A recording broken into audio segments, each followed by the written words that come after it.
Всем доброго вечера. Вы знаете, друзья мои, дело в том, что я каждый год снимаю предсказания, предупреждаю о том, что будет. И их очень много, этих предупреждений. И как бы на этом все. Люди знают, что их ждет, и готовы к этому отчасти. Но это немного противоречит моей природе и моим знаниям и моим профессиональным навыкам, поскольку я не привыкла просто говорить человеку или давать просто, знаете, так, тему о том, что вот существует вот это и то, и на этом все. Я всегда давала инструкцию по выживанию. А что дальше делать? Ну, казалось бы, предсказание, в принципе, от меня требуется точность, четкость, все. Если я это предоставляю, как бы больше я ничего не обязана говорить. Если мои предсказания совпадают, но этого достаточно. Это и есть предсказания, ясновидение, четкие ясновидения, предсказания. Но потом я подумала, я каждый год снимаю предсказания, говорю, оно сбывается. А как людям быть? Вот мне вполне справедливый вопрос вчера задали, когда я снимала про страны СНГ и вот Узбекистан, что будут лаборатории и будут пробовать на людях определенное оружие, скрытое, волнообразное, которое не видно, но от чего люди будут сходить с ума. И спросили, а что делать? А как быть? Как себя от этого обезопасить? Спасение это возможно? И я думаю, ведь действительно люди правы. Вот. Да, они привыкли, что сказанное мной совпадает. А что дальше? Дальше что делать? Как им спасти себя от того, что я сказала? Перечислила эти все катастрофы. Для того, чтобы более четко знать, пожалуйста, смотрите все предсказания, которые я сняла на днях. Они уже начали сбываться, и это будет весь год. Чтобы я по новой не возвращалась и не говорила, немного подчеркну иногда, что будет случаться во всем мире, что в конкретных странах, еще раз. И как выжить в этом всем безумии? Потому что год непростой. И я уже говорила, что поствысокосный год собирает жертв больше, чем высокосный. Да, больше умирают людей.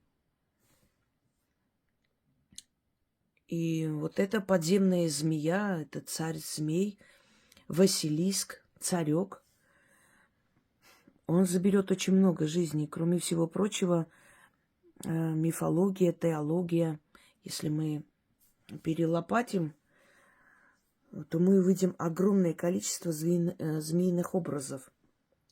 Тот же Ураборос, который проснется в августе этого года. И что за символ этот змей? Подземные змеи, змеи потустороннего мира. Значит, змеи, которые приходят в тонком плане, в сновидениях наказывая. Змеи, которые спасают, змеи, которые стерегут сокровища, змеи, которые каждое движение которого, согласно древней мифологии, приводит к оползням, катастрофам. Вот почему теперь вот эти кольца, которые будут обвивать вокруг нас с вами, или вот это кольцеобразное, знаете, так, кружение этих колец змеиных, которые будут приводить к природным катаклизмам и так далее. Вот это все я сказала, да, оно уже идет и оно сбудется. Время показало, и опыт показал, что все сбывается. Но некоторые говорят, а вот когда вас не станет, как мы будем знать, что будет в следующем году? Какой эгоизм человеческий все-таки не имеет границ. Уже говорят, хорошо, я вам обещаю, последую примеру Нострадамуса, оставлю на будущие годы вам предсказания. Скажу вам, как себя вести вам или вашим внукам, правнукам и так далее.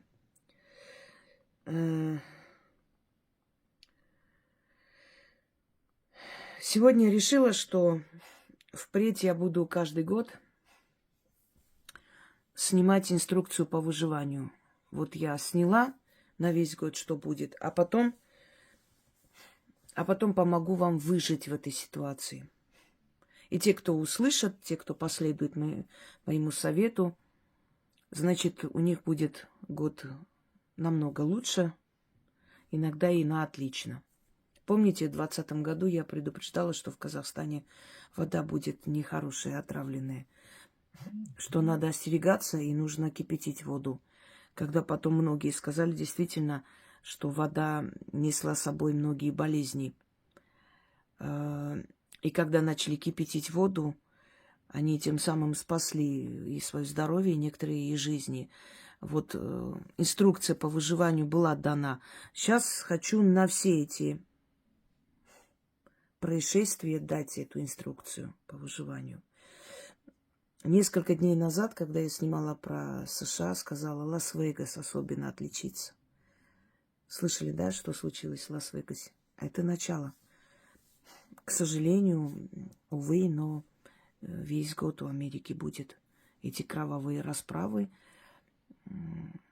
эти разборки мафиозные, эти безумцы на улицах с оружием в руках. Поэтому надо, да, дать инструкцию по выживанию людям, которые смотрят мой канал в разных странах мира. Но вначале хочу небольшое такое вступительное слово сказать, немного ознакомить, может быть, и своих давнишних зрителей, и новых, с собой, наверное, с своими корнями, генетикой своей. Я вообще не люблю давать клятвы. Я считаю, что я заслужила своими работами за много лет доверие людей. И особенно мне приятно, когда не я отвечаю людям, а отвечают зрители, которые давно на моем канале. Например, на вопрос: вот вы знаете, я первый раз на этом канале, а вот какова вероятность, что вот сбывается все сказанное? И там зрители мои пишут. Вероятность стопроцентная, каждый год проверяется, и все совпадает. Я хочу сказать огромное спасибо Ирине, Роксане, много кому, но особенно вот тем людям, которые очень часто мои все предсказания фиксируют. Для того, чтобы это, знаете, так смазанно не прошло, потому что год проходит, да, в течение года люди убедились, и вроде бы и все, теперь следующий год. А вот когда мои слова и подтверждение по датам, вот это очень большая работа, и огромное вам спасибо, девушки. Очень приятно. Ну, наверное, это и есть, не знаю, заслуженное уважение, благодарность людей. Это не требует, это заслуживают. Хочу немного вам рассказать. Я рассказывала о своих предках. У меня дед был очень сильный медиум. Он видел мертвых, говорил, он знал, кто уйдет, кто останется. И он не брал эту силу. Он не соглашался, так правильнее. Он не соглашался. И поэтому его забрали. Сила, которая идет по роду ведьм, она должна работать, она должна что-то делать. Я об этом уже говорила, немного объясню. Вот вселяется внутрь человека некая древняя сущность. Вселяется не как подселенец, подселенец, но не как до уровня одержимости, хочу, чтобы вы понимали. Одержимость – это одно, когда овладевает телом, душой человека нечто другое. А вселение, подселение – это совсем другое. То есть вот эта древняя сущность, она живет в этой ведьме, помогает ей, подсказывает, ведет по жизни, защищает, рассказывает о судьбах людей. Вы думаете, откуда я это знаю? О судьбе человека, о судьбе мира. Это подсознательная подсказка. Она подсказывает в виде идей, в виде мыслей, снов, видений и так далее. Вот ведьма там прожила 80 лет, предположим. Со своими знаниями, опытом уходит. Эта сущность, ее душа отдельно выходит и уходит. Эта сущность выходит и переходит в следующую в роду. Вы никогда не задумывались, почему от бабушки внучки передается? Потому что если бы от матери передавалось, это либо мать должна раньше умереть, да, в чем нет никакой пользы для дочери, потому что она не вырастет, не будет получать то, что должна получать девочка от своей матери. Либо, но когда это передастся ей? 70 лет, когда мать уйдет, которой будет 100. Какой толк от 70-летней ведьмы, у которой прям вот буквально на днях передалась сила? Нет, поэтому от бабушки передается, потому что бабушка уйдет раньше. Ей будет, может, 15, 18, а чаще всего от прабабушек. И вот эта сущность, сила рода называется, она переходит в другую ведьму. Уже с опытом той ведьмы, со знаниями и всем этим багажом, да, переходит к другой. Потом к третьей, к пятой. И так переходит из поколения в поколение. Мы не можем знать, сколько поколений оно переходит. Чем сильнее ведьма, тем больше поколений, скорее всего, эта сущность прошла. И вот представьте, в девочку маленькую после смерти прабабушки вселяется вот эта сущность с этим огромным багажом знания. А это ребенок. И ребенок не может разобраться, откуда эти видения, откуда эти все мысли, эти сны, эти какие-то мысли, откуда вот видит человек эту судьбу людей. Сначала страх, потом постепенно эта сила учит эту девочку, как надо этим пользоваться. И вот с этим багажом знаний она продолжает это дело. Это очень тяжкий крест, и чем старше становится ведьма, тем тяжелее ей это тащить, потому что это просто ты смотришь на каждого человека, на светофоре останавливаешься, повернула голову, там человек сидит. Ты знаешь его судьбу, сколько раз был женат, что у него было, сколько он проживет, что у него случится буквально на днях, понимаете? Это уже не желает, без твоего желания приходит все время в твою жизнь. И уже без твоего желания эти врата настолько открыты, особенно к 40 годам, что оно все время, этот поток информации. И я хотела познать, узнать, кто я, откуда у нас в роду это появилось. Четко и ясно я вам не могу сказать, конечно. 20-30 поколений назад не знаю, 4 поколения могу вам сказать. Наш род берет начало от князей Камсаракан, карских князей Камсаракан. Во время геноцида одна часть ушла в Грузию, другая в Россию, третья на Украину. И вот в этих странах есть камсараканы. Камсараканы берут свое начало от более древнего рода Керен-Пехлевидов. Это древний парфянский род, которые уже обармянились, если так можно сказать, давно.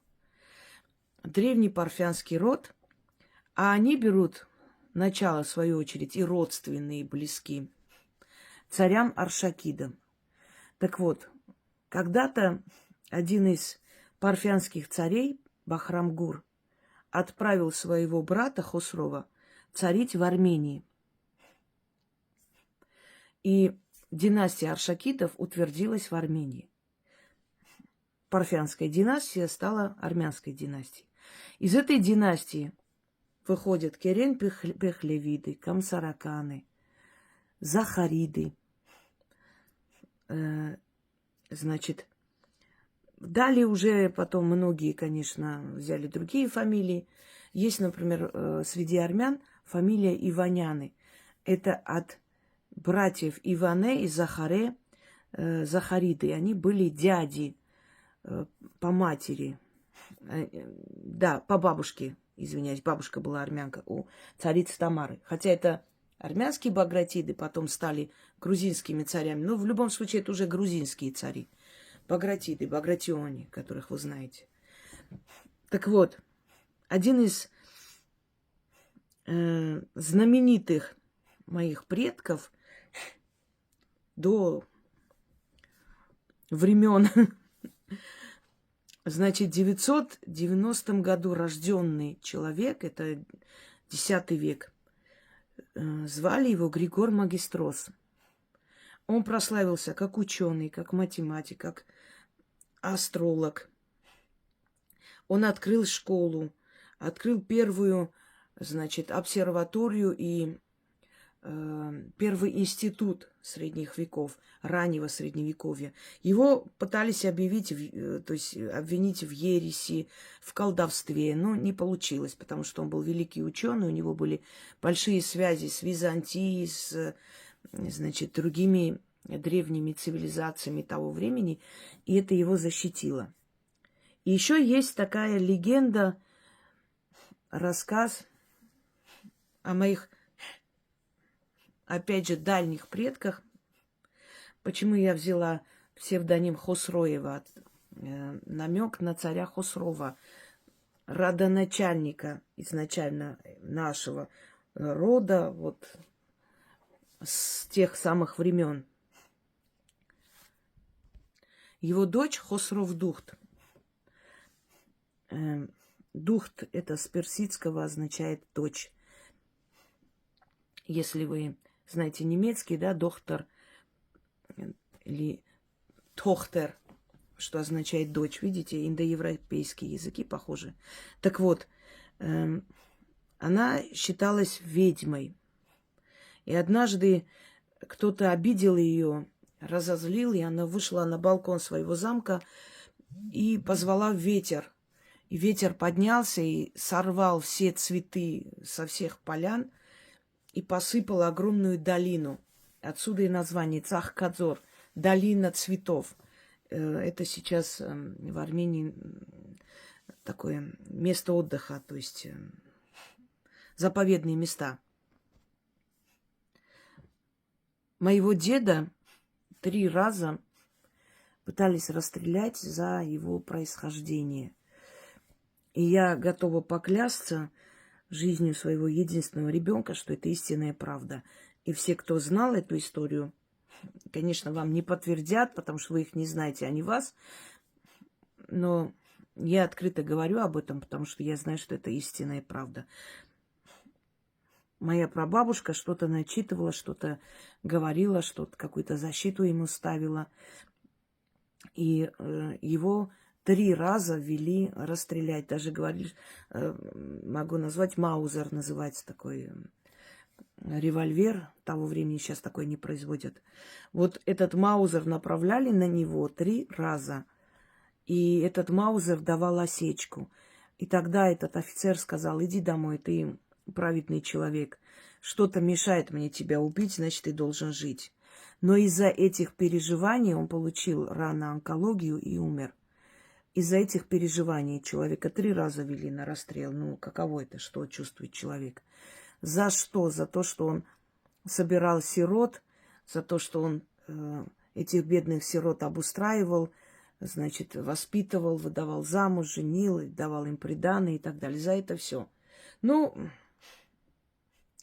начало красного террора, ничего не понятно кого, за что и почему. Итак, вступительное слово. Я думаю, людям должно быть интересно, кто им дает эту инструкцию для выживания и почему этому человеку дано. Потому что с незапамятных времен Кстати, наше родовое гнездо сейчас находится в Армении, не в Западной Армении, Амберт. Замок Амберт – это один из замков князей Камсаракан. Это были военачальники, это были управленцы, это были люди, которые когда-то царили в Византии, это были знаменитые ученые, это очень сильный род. Не случайно я выбрала как символ, как герб льва, потому что изначально и тотем лев, который всю мою жизнь мне снился.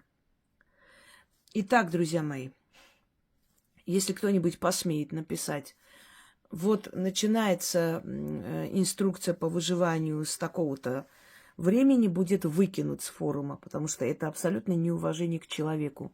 То есть вы хотите сказать, все это не стоит слушать, вот с этого времени послушайте. А вам не интересно, какой человек вам эту инструкцию дает?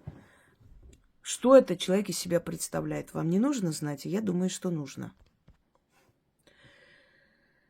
Итак, начнем.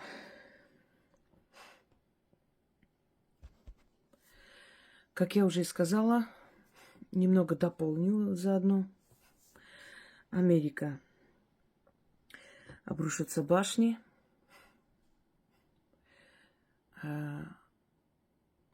Исторические здания, памятники, статуи большие. Значит, ну, это к тому, что уже сказано. Если что, откройте еще раз, переслушайте. Там есть и... Я сейчас перечисляю основное. Кровавые разборки на улицах постоянно. Теракты. Покушения. Машины, которые будут гнать просто в толпу людей. Башни. Ну, кроме того, что надо держаться подальше во время больших мероприятий от таких мест, зная их уязвимость. Я могу сказать, что на моем канале огромное количество защиты, они абсолютно даром отданы. Можете набрать «Защита. Ведьмина изба» и начитывайте эту защиту всегда перед выходом из дома. Далее. Всегда, когда заходите в здание, кроме этих защит, скажу такие слова очень быстрые. Скоропомощник называется. Живая пришла, живая выйду. Далее. Это касается тех духов, которые отправлены на землю для того, чтобы заслужить прощение. То есть это такое преступление средней тяжести, если можно так сказать. Об этом я рассказываю в своем ролике «Ночной дозор», «Дневной дозор». Я рассказываю о тех духах, которые нас слышат, и которые должны пополнить свою копилку добрыми делами, насколько возможно больше. И тогда они получают прощение, если у них там, скажем, не страшные нарушения законов мироздания. Поэтому люди подсознательно и не понимая, почему и зачем, когда попадают в беду, даже если никого рядом нет, они кричат: «Помогите кто-нибудь, да, спасите кто-нибудь». И они не только надеются на людей, они надеются на что-то, на нечто, что придет на помощь. Так вот, в такие моменты, когда попадаете в такую ситуацию, первое, что придет в голову, наверное, помогите, но скажите это правильно, чтобы помощь пришла. Кто бы ты ни был, помоги, и тебе сочтется. Обязательно поможет. Если вам нужно выйти из какой-то тяжелой, страшной ситуации с живым, чтобы на вас направленный ствол не выстрелил, обращайтесь к богу леса, который был и защитником жизни людей, потому что он был связан с охотой. А на охоте очень часто, иногда и намеренно, убивали людей. И для того, чтобы этого не было, направленный ствол, чтобы не стрелял, или чтобы убийцу кто-то отвлек. Ацха, Ацха, направь мою стрелу. Да, на вас направлена, а вы говорите о своей стреле, которая будет направлена на него. Она невидимая, но она отведет в сторону это оружие. В течение года начитывайте от всяких оружий. Защита. Есть у меня такая защита в том числе. Почему говорю у меня? Потому что я не могу чужую работу рекомендовать. Я могу отвечать только за свои работы. Далее. Защитный круг. Начитывается на то, чтобы вокруг была защита. Защитная стена, защитные силы. Уезжая куда-либо, дух сопровождающий. Падение самолетов очень часто будет, особенно в первые полугодие, потом меньше во всех странах мира. Поэтому, прежде чем куда-то лететь, обязательно читайте себе защиту в дорогу, чтобы этого не случилось. Очень внимательно выбирайте рейс. Если какие-то сны, какие-то внутренние предчувствия вам мешают, не летите. Отдайте назад. Лучше потерять деньги, чем жизнь. Далее. Теракты, о которых было сказано. Начитать, доверять внутренним предчувствиям. В этом году очень часто наши предки будут приходить во снах в виде собак, кошек, разных животных и предупреждать. В этом году птицы будут очень активно биться в стекло и предупреждать нас о бедствиях, которые могут случиться. Часто будут случаться сонные параличи. Это знайте, потому что порталы открываются время от времени, и очень много темных духов просачивается в пространство. Опять же, начитывайте, очищайте дом. Постарайтесь дома не держать предметы мертвых, потому что они притягивают. Если эти мертвые были ваши близкие и родные, это не страшно. Но если, предположим, вы что-то купили на аукционе там, или что-то такое, старину, и вы знаете, естественно, что хозяева этого предмета давно уже ушедшие, куда-нибудь уберите подальше этот предмет. В шкафу закройте, в подвал спускайте. Пусть оно не будет на виду. Гражданское столкновение. Нападение. Чтобы быть как можно более защищенной от этого всего, я вам говорила, что год будет под покровительством 3 сил. Это Юпитер, Арес или Марс и Медуза Горгона. Вот когда Арес будет вступать в свои владения, особенно усилится, когда начнется его покровительство, время его прихода каждый раз. Как только начинается усиление, как только начинается агрессия со всех сторон, вы чувствуете, что пришел Арес, его владения начались. Значит, мой вам совет. Возьмите какой-нибудь предмет, напоминающий голубя. Можете прям купить, заказать. Здесь такие красивые делают из перьев. Выставите за пределы вашего жилища, напоминающий ему о том, что когда-то голубь призвал Ареса к миру. Я уже вам говорила об этом, что в шлеме, высаживая своих птенцов, поселился голубь. И когда Арес собрался на войну, схватил шлем, а там, значит, голубка сидит в гнезде.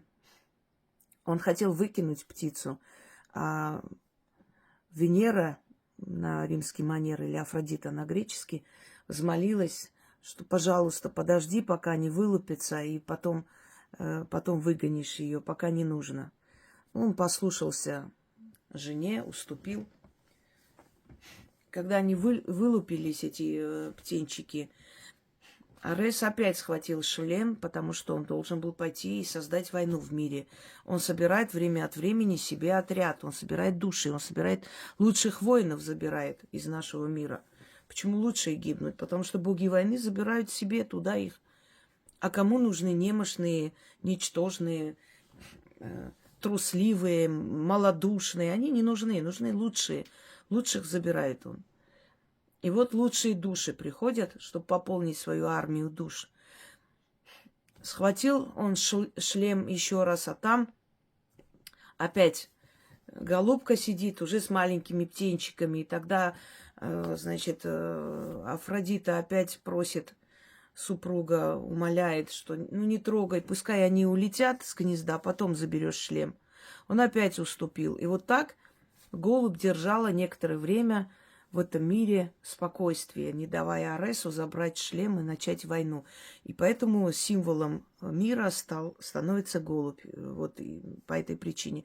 Напоминая Аресу о том, что когда-то он пожалел голубку, вы этому жестокому богу даете возможность немного посочувствовать вам, обойти вас стороной. Этих не трогаю, они помнят эту историю. Обходит Арес стороной. А вообще начитывайте очень много в этом году защиты. Не надейтесь на авось. Еще раз скажу, денежный год, но только для тех людей, которые хотят эти деньги получить и для этого что-то делают. Они просто так не придут. Они просто так никогда не приходят, а в этом году особенно. В этом году удача это только как бы следствие работы, не более того. Далее, воины. Если вы собираетесь куда-то переехать, уйти, и вы понимаете, что вы вернетесь, а имущество все-таки хочется сохранить, заранее найдите место где-нибудь, где угодно, подальше даже от дома, или какой-нибудь такой подземный бункер сделайте. Спустите туда все самое ценное, закройте и уезжайте. И пусть об этом знают только ваши домочадцы. На всякий случай готовьте, это, например, районы, которые пограничные, во время эвакуации и так далее люди теряются. А вы будьте готовы заранее. И тогда вы убережете и свои жизни, и свое имущество. Заранее возьмите палатку там и прочее, прочее. Мало ли что случится. Вам придется уйти подальше от дома, чтобы сберечь. Это касается всех стран мира и всех народов, потому что войны и конфликты, они будут везде и всюду. Оставаясь в лесу, питайтесь только теми ягодами, которые едят птицы. Вот видите, что наполовину откушено птицами, значит, это не ядовитые. Если есть источник, вокруг которых трава зеленая или абсолютно сухая, но это касаемо летнего времени, зимой-то оно и так, источники, они замерзают.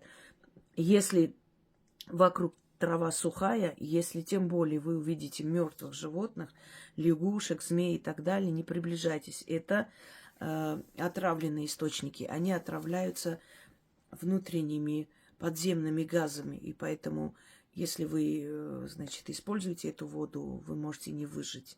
Это я вам говорю, потому что я родилась в горах, и это вся инструкция выживания с малых лет, я это знаю. Во время 90-х, когда была блокада, в Советском Союзе блокады подвергались страны, которые хотели независимости и так далее, так правительство наказывало. Не было света, не было воды. И нас спасал только один источник, все селение. Называлось оно на тюркский манер Хонахсу, что в переводе означает вода для странника или для гостя. Это маленький такой источник под земли. Эта вода шла и сейчас есть. Я сейчас вспомнила, мне прям аж плохо стало, потому что ужасная тоска по этим местам. И вот эта вода, она такая очень чистая, прозрачная, но и такая, знаете, талая вода, как по вкусу. Очищается этот источник. То есть всегда есть возможность выжить, только нужно знать все эти инструкции по выживанию. Чтобы я вам не рассказывала, садитесь, посмотрите, как при таких случаях нужно выживать. Почему говорю? Потому что некоторые регионы, не только России, но и других стран, подвергнутся таким вот атакам, и людям придется врасплох бросить. И, ну, небольшие масштабы, но в любом случае, те, кто попадет в этот маленький масштаб, им тоже, знаете, от этого не легче, что их так не так много. Каждый человек и каждая жизнь ценна, правда? Глаза на небе, лица, которые будут проявлять себя, показываться на небе. Глядя на них, просите не гневаться на вас, чтобы они не смотрели на вас злым взглядом. Просите у них прощения. Это боги, которые показываются и показывают какой-то образ, не обязательно сами, а образ некий создают из облаков и прочее для того, чтобы, значит, показать вам свой гнев, свое негодование по поводу того, насколько мы стали глупые, и насколько наша цивилизация идет к своим нехорошим последствиям, вот этими своим аморальным поведением и ненавистью друг к другу. Корабли, море будет забирать много кораблей. Постарайтесь мало путешествовать в этом году. А если путешествовать на своих машинах, самые безопасные – это своя машина. Поезда могут, есть катастрофы поездов, но не так много. Больше самолеты, корабли. Небо и вода будут поглощать их, потому что есть небесный змей и есть водные змеи, по легенде. И они чудовища, которые запирают в недра свои жизни. Оползни – это когда подземная великая змея просыпается, начинает кольцами крутить, и земля начинает ходить ходуном, начинается оползни. И для того, чтобы ваш дом, ваше имущество не подверглось оползням, если в ваших местах это часто бывает, возьмите землю в левую ладонь. Левую почему? Потому что на левой стороне больше всего венозных сосудов.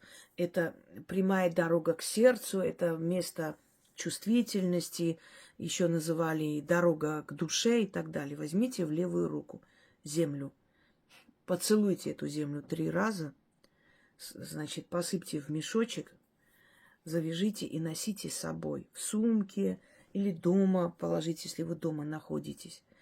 Но перед этим говорите: матери земле поклоняюсь, и от нее жду только добро. И вот когда эти оползни и все остальное будут вокруг происходить, ваш дом будет в целостности и сохранности. Пожары, опять же, Турция, Греция, Калифорния. У меня есть оберег от пожара. Начитывайте. Этот оберег многих спас. И люди снимали видеоролики, говорили, особенно в Греции, когда целое селение выгорали, а дом оставался нетронутый. Ведьмы, колдуны, люди силы, они знают эти все тайны, секреты, тысячелетиями передают друг другу. Каждый на свой лад может создать что-то или может взять уже созданное и так далее. И таким образом оберегали себя и других. Когда в Якутии происходили пожары лесные, рассказ о том, как пожарники приблизились, и там, значит, все село сгорело. И один дом не горел, и очевидцы, даже по новостям показывали, очевидцы рассказывали, что это дом шаманки, который не сгорел абсолютно. И вот люди, которые приблизились и смотрели там, то есть пытались остановить, и они видели это чудо. Как только огонь приближался к дому, из дома выходила какая-то энергия, что ли, как ветер. Оно выгоняло огонь дальше, потом снова. И когда у этой шаманки спросили, она из-за того, что все-таки скромный человек, не хотела на фоне всеобщего бедствия как бы гордиться тем, что ее дом остался целый. Она сказала, что она не хочет об этом разговаривать, что это общая беда. Но когда это по новостям передают на Первом канале, мне кажется, это уже очень серьезно. Что люди рассказывали, все очевидцы, что выходила какая-то сила, какой-то ветер из дома выходил и гнал этот огонь дальше, понимаете? И не дал сгореть дому. Вот такие вот тайны и знания есть у людей силы. И поэтому, когда с вами делятся этим всем, относитесь к этому очень серьезно. Начитайте оберег от пожара. Что бы ни случилось, огонь к вам, к вашему лесу, к вашему дому не приблизится. Далее. Провалы в асфальте. Каждый раз, когда садитесь за руль, или ваши родные, близкие, начитайте заговор, дух сопровождающий. С вами ничего не случится. Если вдруг в дороге вы видите что-то подозрительное, что-то случается, я вам уже говорила о том, что есть этот древний дух черед. Запомнить легко. Слово череп напоминает, но это черед. Так вот, черед, он спас очень многие жизни. И люди очень благодарны, что я об этом сказала и научила их призвать его. Есть ритуалы, обращенные к нему, есть благодарение к нему после того, как он поможет вам во многих ситуациях. А есть быстрые скоропомощники, черед, помоги. В трудную минуту черед, помоги. И сразу же отводит беду в сторону. Это тоже запишите, запоминайте. Я говорю просто и перечисляю работы, которые вам помогут. Ну и быстрые слова. Нападение во сне. Сонные параличи. Когда на вас нападает, кидается это некая сила. Вы заметили, это вот что-то такое темное прошло, и свет, не свет моргал, а вот здесь внизу, наверху было нормально. Я сейчас только поняла. Ну ладно. Так вот, вы приоткрываете рот, вы не можете ничего сказать, потому что вас душат. Кидается эта сила, она как будто вас давит.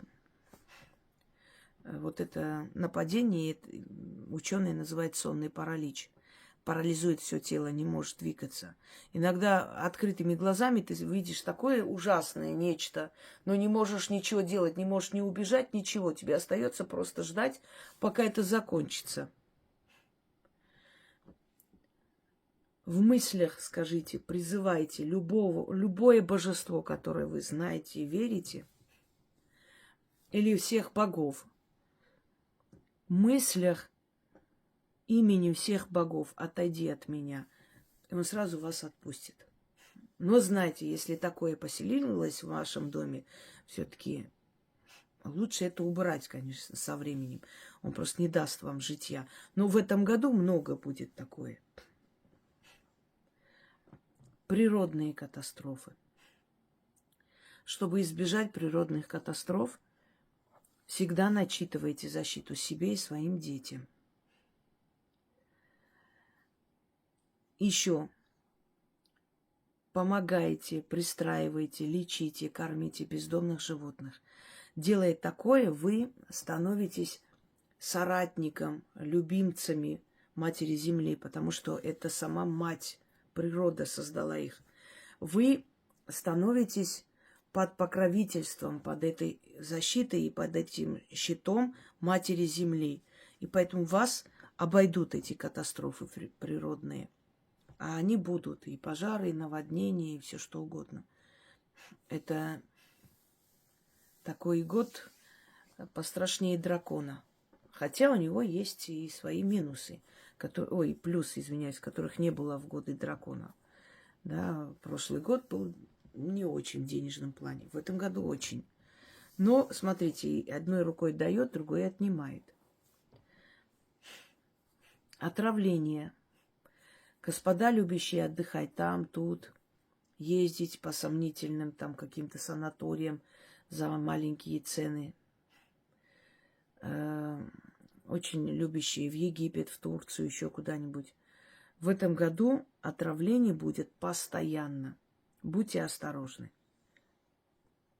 Либо в проверенных местах отдыхайте, либо сомнительные там рестораны и кабаки не посещайте, потому что в этом году... Или возьмите с собой, не знаю, что-то такое, противоядие какое-то. Вот смешно звучит, но... Нападение медведей. Нападение волков – это в основном Беларусь. В других регионах чаще всего нападение медведей. И в Америке в том числе. Гризли. Поэтому есть оберег от медведя. Начитывайте всегда. Или любой оберег. Или когда заходите в лес, читайте оберег от диких зверей. Опять что-то прошло. А слова следующие, например, помимо всего прочего, если вы, например, забудете, заходя туда, говорите: «Я живая душа, я не мясо. Обойди меня стороной». Хотя бы эти слова. Далее. В основном отцы детей будут убивать своих детей. И только было сказано, год начался, уже в Америке украинец это сделал, теща и женой убежали, а он очень жестоко убил своего маленького ребенка.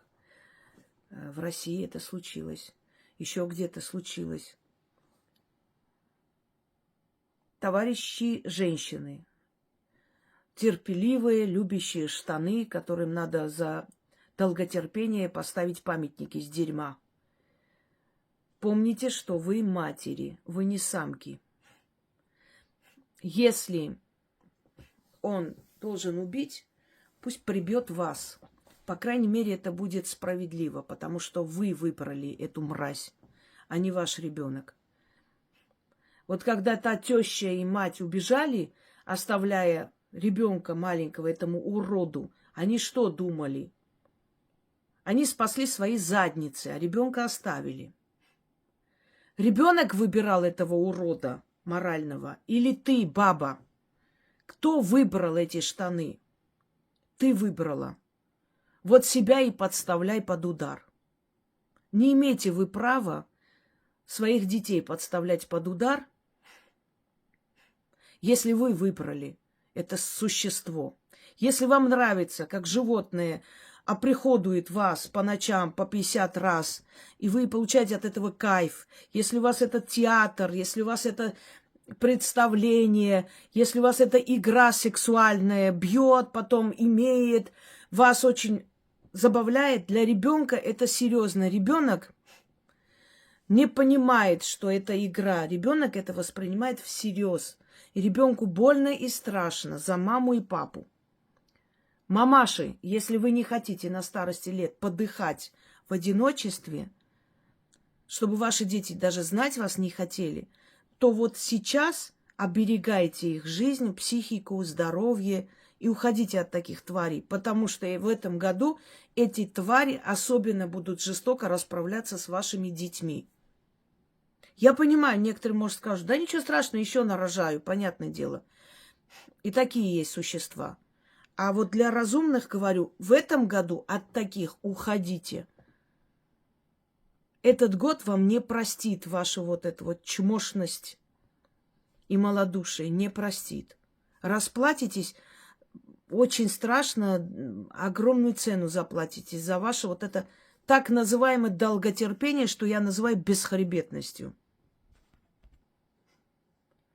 Нашествие маньяков и очень много убийств молодых девушек. Будьте очень осторожны. Не пускайте своих дочерей, как бы они ни говорили, что ничего со мной не будет, все нормально. Не пускайте. Лучше поссориться, лучше обидеть друг друга, но остаться в живых. Есть у меня скоропомощники.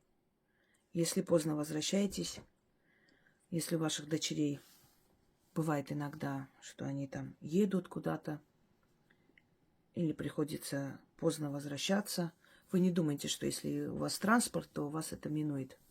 Вы сами прекрасно понимаете, что такие твари, они могут по-всякому преследовать. Начитывайте всегда защиту.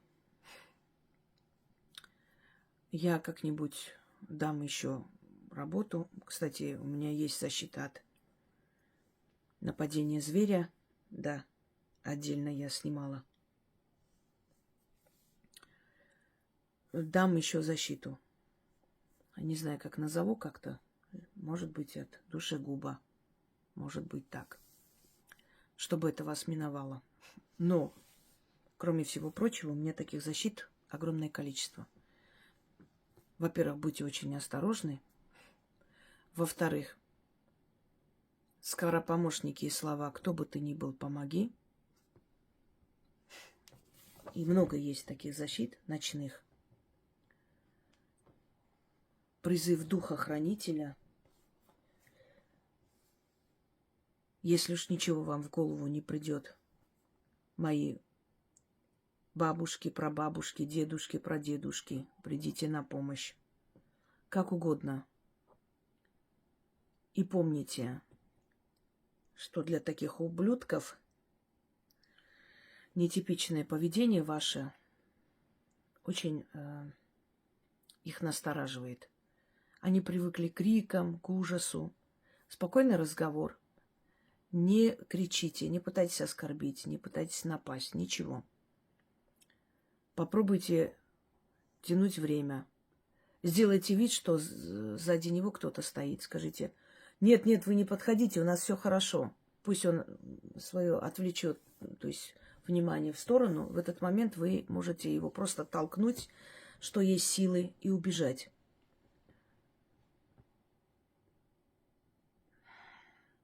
Вы не думайте, что они выглядят какие-то угрюмые, страшные, обросшие. Они могут быть очень интеллигентные, очень приятные, очень красивые мужчины. Не вздумайте в этом году никому из мужчин, живущих в одиночку, идти, даже если он скажет, что там мама, сестра дома, идти в гости, даже не вздумайте.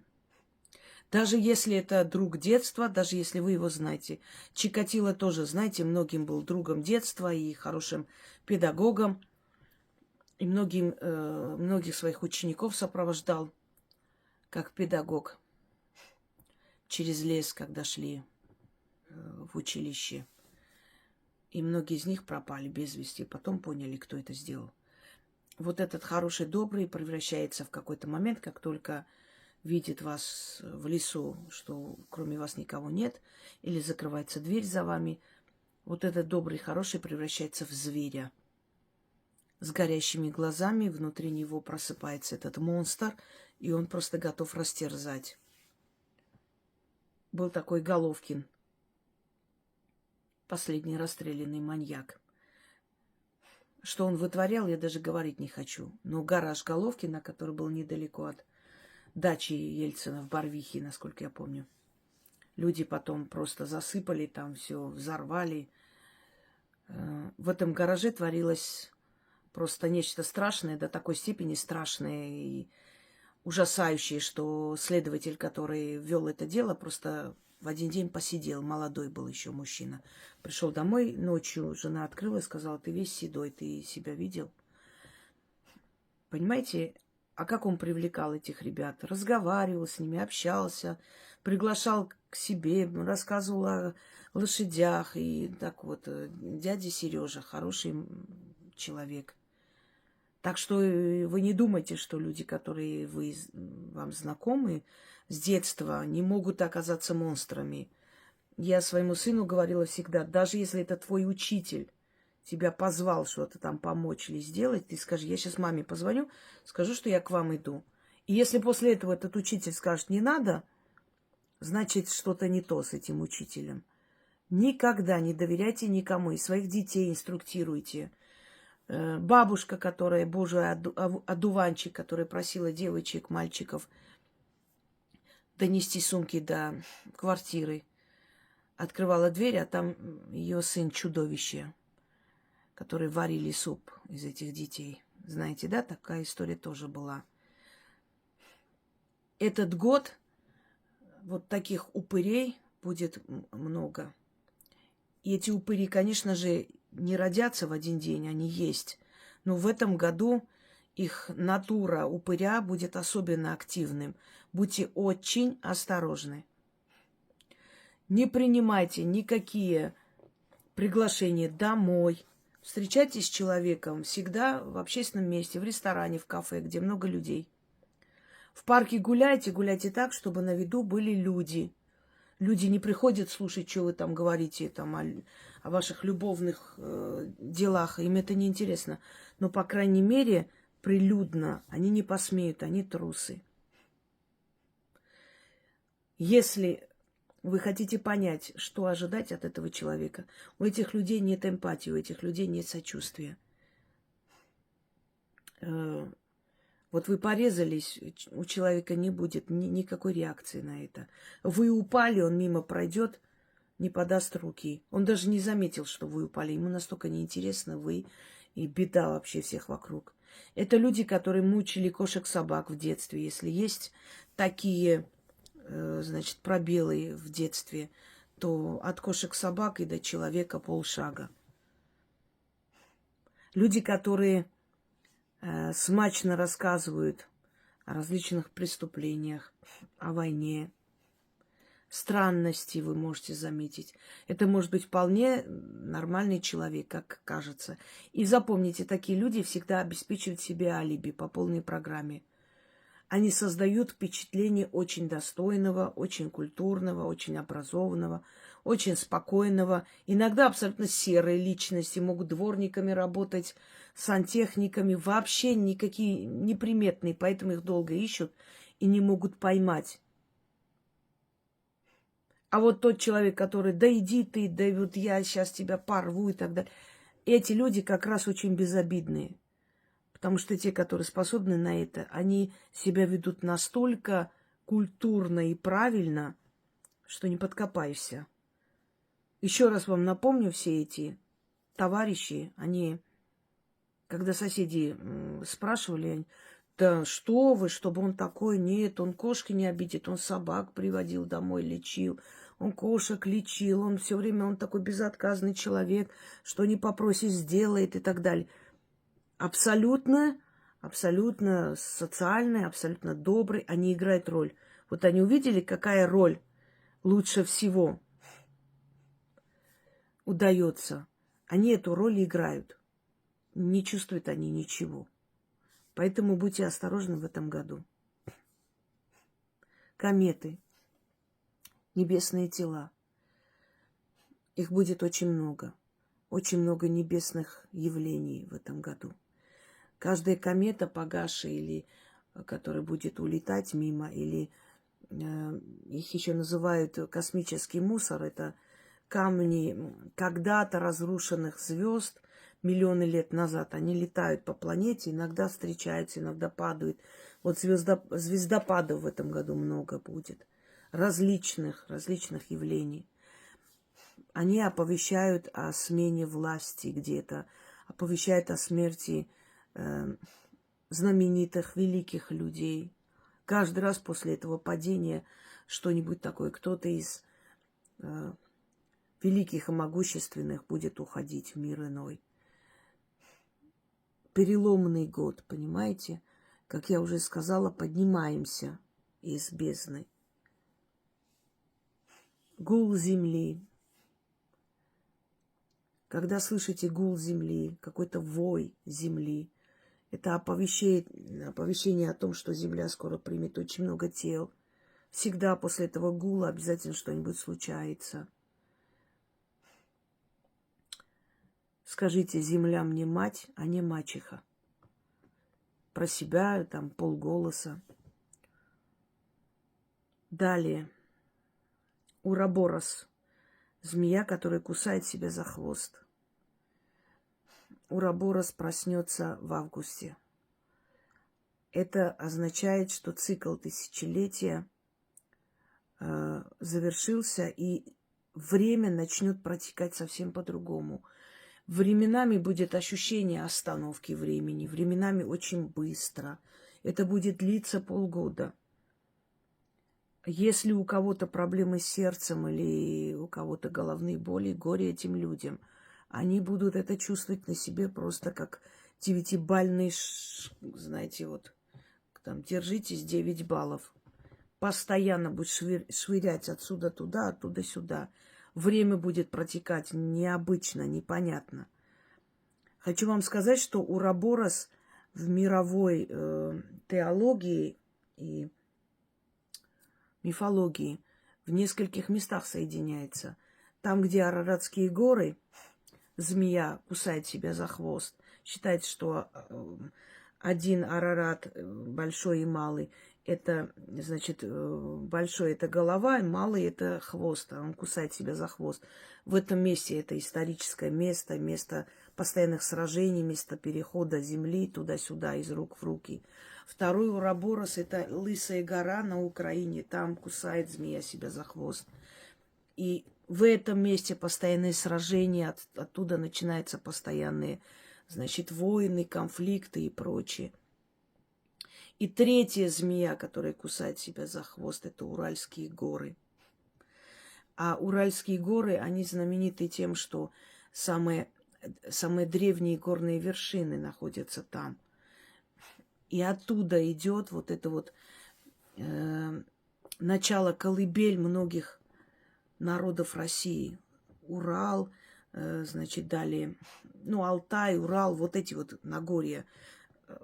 Они хотя не рядом прям находятся, но вот так вот этот Ураборос вот так вот кольцом обходит вот эти места. Вот это 3 знаменитых места в мире, где Ураборос находится, где он обитает, считается вот этот мировой змей. И когда Ураборос проснется в августе, вы почувствуете на себе это потрясение. Кто не мог родить, родит ребенка. Зачатие произойдет очень быстро. Кто не мог вылечиться, вылечится. Кто страдал долго от какой-то болезни, уйдет сразу. В каких-то местах сразу же начнут преследовать предателей. В каких-то местах сразу начнутся, значит, расследование каких-то дел, которые давно стояли, не получалось их продвинуть вперед. Используйте это время для того, чтобы попросить защиты от мироздания и благополучия, потому что это время настолько раскрывает вот эти небесные и земные порталы, что все ваши просьбы сразу же будут услышаны. Но потрясение, время потрясений. Далее. Вы знаете, я пока что, да, достаточно сняла. Если я еще вспомню, что нужно будет вам сказать, пока что я думаю, что все перечислила, все, что я говорила в разных странах. Да, еще безумие, которое я сказала, что в Узбекистане будут тестировать тайное оружие, который будет воздействовать волнами на людей, и люди начнут сходить с ума. И многие сказали, а что делать? Как только чувствуете, что вы начинаете забывать имена родных, близких, как только чувствуете, что вы называете их другими именами, что у вас ощущение, что вы ночью просыпаетесь, и вы не понимаете, где вы находитесь. Это буквально несколько секунд. Это в начале. Месяц вот так будет, несколько секунд, провалы в памяти, непонятно, куда я иду, что убегайте сразу же в селение. В селение. 3-4 дня вас исцелит силу. там эти волны не доходят, потому что это лучше всего испытывается на городских жителях. Каменные джунгли, знаете, село, горы, воздух, вода, камни, лес. Они останавливают, они не дают этим волнам добраться до людей. Поэтому сельские жители будут значительно здоровее и лучше, чем городские. Городские жители, огромное количество безумцев появится в Узбекистане именно. Это испытывают пока там. Надеюсь, что в другом месте не испытают. Кто его знает. Мы еще посмотрим в другие годы, где еще это произойдет. Так вот, близкий ли ваш человек, который начал вот это все чувствовать на себе? Вы сами быстро, бегом берете человека в охапку, берете, пишите заявление, несколько дней мне надо по здоровью. Есть врачи, попросите справку на месяц, что вам плохо. И уезжайте в село. Идите хоть снимайте в каком-нибудь далеком, не знаю, селении дом. Через несколько дней вы придете в себя. Некоторые скажут, ну я же не брошу все и так далее. Да, вы не бросите все, но другого выхода от этого исцелиться и спастись нет. Вам придется периодически уходить туда, в это селение, или в такую лесопарковую зону на несколько дней, восстанавливаться, возвращаться, если вам некуда идти. Носите с собой землю. Ездите, привезите из горных местностей воду.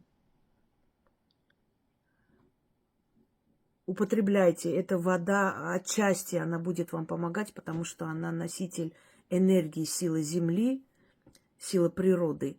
Вас спасет природа. У кого рядом будет много деревьев, скал, гор, лес, вода, источник, тех не коснется, а остальных коснется. Каждого по-своему. На кого-то очень сильно повлияет, на кого-то мало. Дети ваши, когда будут капризничать ночью, не спать, показывать какую-то точку, кого-то видят, вас не узнавать. Просто знайте.